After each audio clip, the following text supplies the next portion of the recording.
Diddy's former bodyguard Gene Deal's most shocking claims. Diddy's arrest for racketeering conspiracy, sex trafficking, and more is arguably one of the biggest legal moments in music culture. The charges themselves are severe, but the almost year-long experience of lawsuits filed against him, his homes being raided by Homeland Security, and footage of him assaulting Cassie coming out makes it even more of a big deal. A consistent subtopic throughout this entire case has been who else may have been involved in what he was allegedly doing, or at least knew of it. Though many people have been silent, one man has not: the controversial mogul's former bodyguard, Gene Deal. It has felt like every day there is a new interview clip or article dropping where he speaks on things he saw or knew related to Puff. His name and thoughts come up so frequently that they have become both numbing and overwhelming simultaneously. Another conflict related to Deal is deciding what is true and what's not. With Diddy on the proverbial gallows, it is easy for anyone to come forward and reveal things that may not actually be true. Most recently, he said that Jay-Z hid from Tupac in a Las Vegas hotel room before a concert, hinting at HOV being fearful of the late rapper, even though there was no known direct issue between the two. His proximity to Diddy lends itself to having some credibility, but in this day and age, one has to be apprehensive about taking anyone's word at face value. The community may never know the truth, but the claims will likely not stop. So, read through some of Gene Deal's most shocking claims below. Last February, Deal sat down with The Art of Dialogue and claimed that the notorious Big's shooting was not a drive-by. Rather, the car was sitting outside waiting for him all night. He also said had an eerie feeling that somebody was going to die that evening. Wasn't no drive-by. The car was standing there at the corner, he said before later calling out movies that falsely depict what happened. Every Biggie movie that you see, they say it's a drive-by. When the witness tells you the car was stood right there, at the corner, the car was probably there all night. His claim is already wild, but the fact he said probably makes it even more controversial because it calls his certainty into question. I saw this kid lose his life. This kid died while I was pulling him out of the car, he said. Before we left Andre Harrell's house, Puff told me I didn't have to go. Now, I went because I knew that somebody was going to die that night, somebody was going to get shot. I did everything in my power to stop it from being Puff, and it wasn't Puff. Diddy threatened Bad Boy President with baseball bat. This past July, The Art of Dialogue asked Deal about the story of Diddy threatening former Vibe editor Danyel Smith, specifically threatening to kill her and put her in a trunk. Deal wasn't aware of whether or not he said that he would kill her, but he did believe that he may have said he'd put her in a trunk because he said the same thing to former Bad Boy President Kirk Burrowes. That's the same *T when Kirk Burrowes wouldn't sign over his rights to Bad Boy, his 25%, that he was threatening to do that to Kirk, he said. Like, yo, put that in in the car and drive him around. So, I could see him doing that *T with the putting in the car stuff. The interviewer asked him a follow-up question regarding the threat to Burrowes, and Deal shared more details. Yeah, he told Kirk Burrowes that when he was threatening him with those baseball bats, Deal said. I think it was like Kirk had to sign over Bad Boy. He had like 25% of Bad Boy, but for them to get the deal, everything had to be in one. Like, somebody couldn't own 25% for Puff to do the deal. So, Kirk had to sign over his shares for them to do the deal, which I didn't never understand. It wasn't my business to understand. But Kirk ended up signing over it back to Diddy with the promise that he was going to get it back once they did whole thing with Clive Davis and everything. Kirk had to be threatened in order to do it. Deal clarified that Diddy didn't threaten him with a real baseball bat, but rather the mini ones fans could get at baseball games. You gone take this long ride, or you gone give up that percentage of the company, Deal recounted.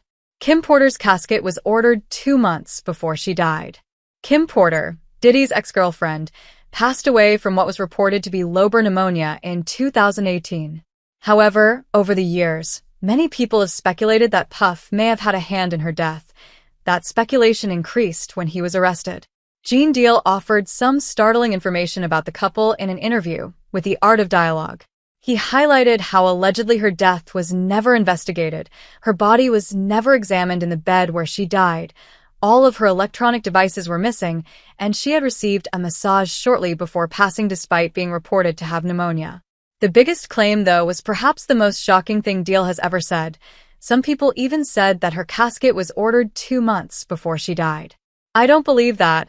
Man, I'm not no conspiracy theorist, but I heard how you order a gold casket 2 months before somebody die, man. Nipsey Hussle wanted his music to sound like life after death before passing. Before passing away in 2019, Nipsey Hussle developed a business relationship with Diddy. Danyel spoke about an interesting statement from the late rapper that made him raise an eyebrow when he learned that he had died.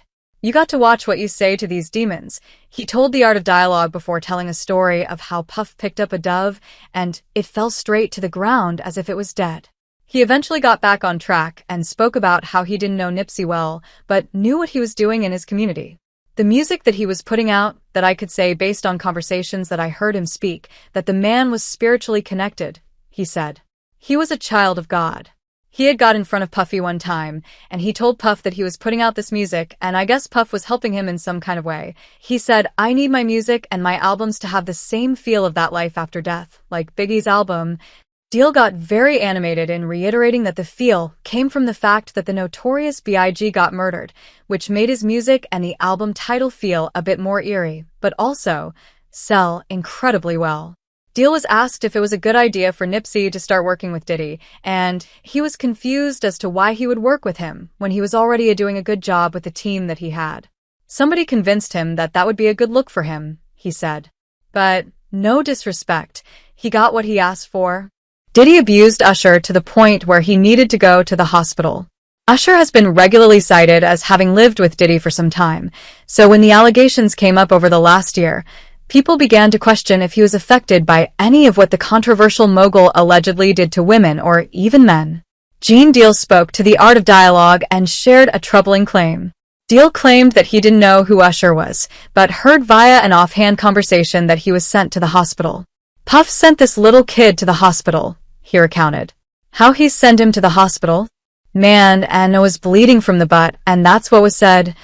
You don't know if it's true, but you just heard it." Danyel especially didn't know what to believe given the fact that other kids were coming forward with stories of their own. He spent the rest of the video ranting about people who try to say that he witnessed the many things Diddy was accused of. Danyel clarified that the only things he has ever spoken on are things that he knew to be true, and he would always distinguish what he saw from what he heard. He continually reiterated that he did not know Usher, but was bewildered by the severity of such a claim. Diddy had an inappropriate relationship with his mother. Diddy has been a loud and proud mama's boy throughout his career, but seemed to think there was more to it. He claimed that the "I Need a Girl" rapper had an Oedipus complex with Janice Combs, which is defined as a feeling of desire for their opposite-sex parent and jealousy toward their same-sex parent.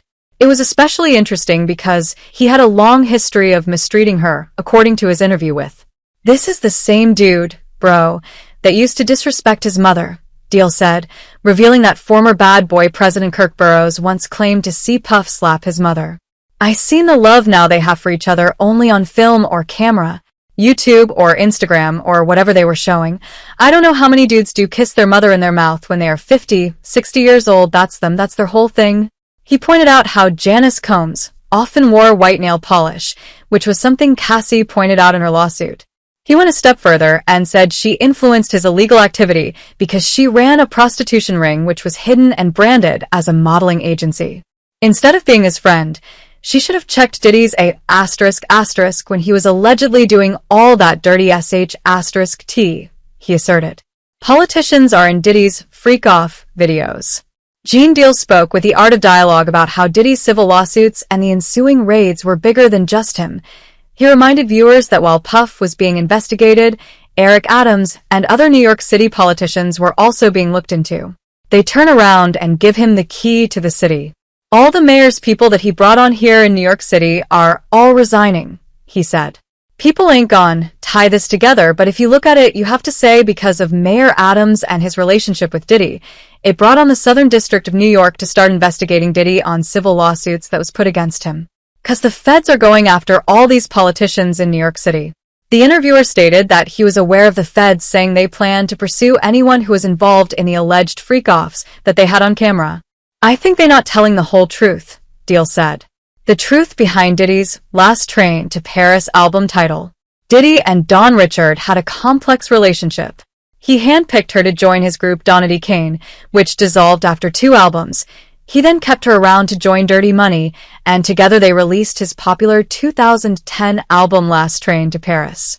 However, according to Gene Deal, the album title is deeper than music. Richard recently claimed that she witnessed Puff and his associates trained his assistant, otherwise known as engaging in sequential sex with her, poolside in Scotland. "We didn't know what the train to Paris meant," Deal told The Art of Dialogue. "Now we know that train to Paris was a train in Scotland," according to Don. "Now, only time I ever witnessed Puff doing something was when 2 guys and 2 girls would go in the room. And that was just regular." Deal said the former Revolt chairman eventually got bold enough to where he would do these activities in front of his signee and other people. "I just think that you gotta go back to the drugs and the alcohol, man," he added. "Those will make you do strange things. And for somebody to just gangbang an assistant, she might have a lawsuit now, too. 'Cause you can't do that to people that work for you." Richard's lawsuit also stated that Diddy would remove her from songs or turn down her microphone when performing if she rejected his sexual advances. "All of it sounds like using his power to get at people that worked for him," he said. "And when you do that, 9 times out of 10 you're going to lose if they could prove it,"